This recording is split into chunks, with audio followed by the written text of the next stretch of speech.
Hi, everyone. Thanks so much for joining me today. My name is Krista Wetmore, and you're watching the Money Mindset Show.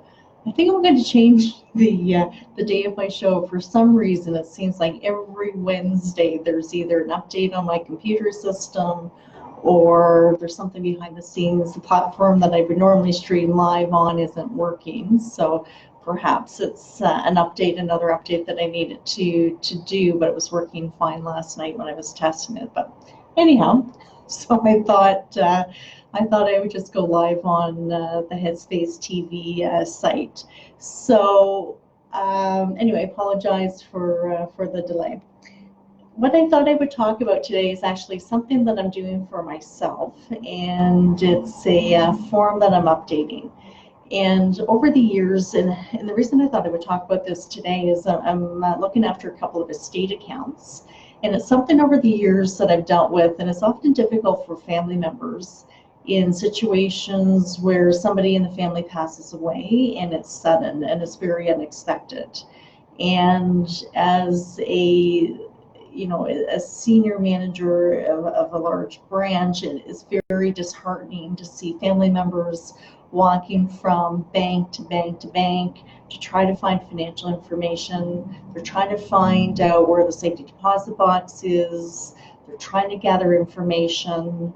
Oftentimes it's, they're very obviously upset if it's, if it was a passing that was not expected or sudden death in the family. So, it's one of those situations that is very difficult for everyone involved, including the bank officers. So it's something that, again, that I've updated quite often. And since my husband and I have moved provinces, I have not I have not had the chance, and shame on me, to update my information. But I thought, since I'm doing this for myself, I may as well just talk to you about what I do to, in the event that something does happen, that your family members are well informed. So it doesn't take a lot of time to fill out, but I do have this personal organizer record book. I think it's from, 14 pages long or so.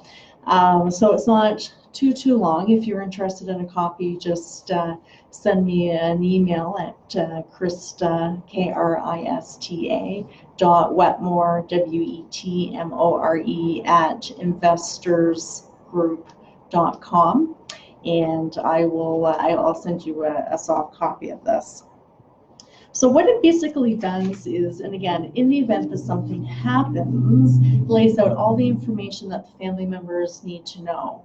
And so, for example, and the reason I'm updating it, obviously, that we've moved provinces, so I have a new safety deposit box. So my sister, who's executor of our estate, knows where the box is. I keep all this information in the box itself, and I also forward her a copy of the forms after I filled it out. So what it basically does is if there's anybody there in addition to contact, I just jot down their names and phone numbers. So again, it provides good information for any family members that are left behind. What it does as well here, one of the things on here as well, as an employer, oftentimes if there is a death in the family, family members don't know who to contact. If there are benefits through work or access to payroll and that sort of things. So you can jot that information down here. There's a lot of information to put your lawyers' names, accountants' names, financial institution, who your financial planners are, and again, any other important individuals that should be contacted. On the next page, it basically has information if you have an update at will, and again, an update at will everyone should have. It doesn't cost as much as most people think it does. Not having a will can be very, very costly. So actually I should do a show on that as well and talk to you about the benefits of ensuring that you do have a will in place. So do you have a will where is it located, and what was the last date of the will that the will was updated. So typically, a copy of the will, I always recommend to clients that the original should be kept in your safety deposit box. The reason being, safety deposit boxes are fireproof. So in the event that something happens, even at the bank, and I've seen actually branches burn down, and the walls of the safes are very, very thick. They are watertight and don't burn. So anything they put in there is typically well looked after. So for safety reasons, for logistics, you do want to have one central place that all this information is stored. So there's a place on here talks about organ donation as well. And again, that's something that you should be having discussions with family members on, as well as power of attorney. So there's a couple different types of power of attorneys that are listed here. One is a financial power of attorney. So in the event of my husband and I, if I, for whatever reason, am not able to make financial decisions for myself, I've signed documents that provides him with that power to do so. That is important. Important documentation. The original, again, goes in my safety deposit box. I record it on here as well. And I also have a personal, personal medical care decision form. So basically it's a power of attorney over any medical decisions as well. That's an original documentation, and that I keep everything in my safety deposit box together. So there's information on here that my executor, who's my sister, needs to know about. So on the next page, and again, this may sound a bit morbid to putting everything down, but again, put yourself in the best way I can explain it, I guess, would be to place yourself in the shoes of a close family member who would, unfortunately have to pull all this information together at a time when they are traumatized and very upset. So and again, over my experience over the years, and I've seen a lot of family members having to go through this, unfortunately, and it's very, very disheartening to see. So if you did have family or funeral arrangements that were already done, again, there's a place here to list everything. Which I think is a great idea. On the next page, it was interesting when I was looking at this form, what I really liked on it is there's a little section on here called digital assets. And the benefit of that is we all know that Facebook and a lot of your other social media pages do not die. And, oftentimes there's been a lot of media coverage around trying to take down pages of those who have deceased. So for me, I'm going to write down and ensure that my email accounts, my computer is monitored here, my Facebook pages and whatnot. So then my sister would have access to those passwords and my social media. But again, everything is going to be in an envelope in my safety deposit box. So it's going to be very, very secure. As well, you can put down here if you've marriage certificates, divorce certificates, separation agreements, your passport, if there's any common law relationship agreements or prenuptial agreements or anything like that, again, can be documented and put here. One thing I thought was kind of interesting on this page, you probably can't see it, is loyalty program rewards. And I remember seeing something in the media a few months back, and it talked about a widow who was trying to access a significant amount of points that were accumulated for travel. And they didn't have the passwords, they didn't have the information, so on and so forth. So for any of you who accumulate significant amount of points in travel or loyalty reward programs, I would absolutely make sure that that's documented here as well.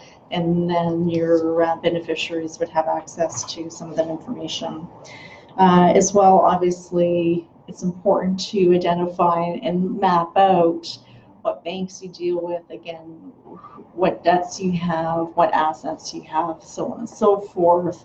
And that makes the estate a lot easier to settle versus having your family members literally call one institution to another and trying to figure out where your money is. Same thing with insurance policies. I always say insurance policies are absolutely fantastic to have. However, you have to let people know that you paid for insurance policies, because if you haven't, the only way insurance policy is going to get paid out is if the company is advised that you have passed away. In order to do that, you need to make sure that those that are looking after your affairs in your estate are aware of what policies you hold and where they are. And I think pretty much done here. Same thing obviously with investments.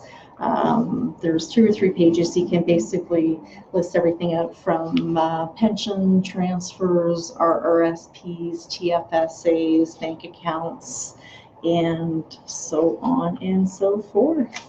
As well as here any physical holdings that you have, so homes, cottages, vehicles, and any other types of vehicles that would be registered as well, and where those registrations are, any type of leases that you would hold, any type of insurance that you would have on any of those items as well should be mentioned.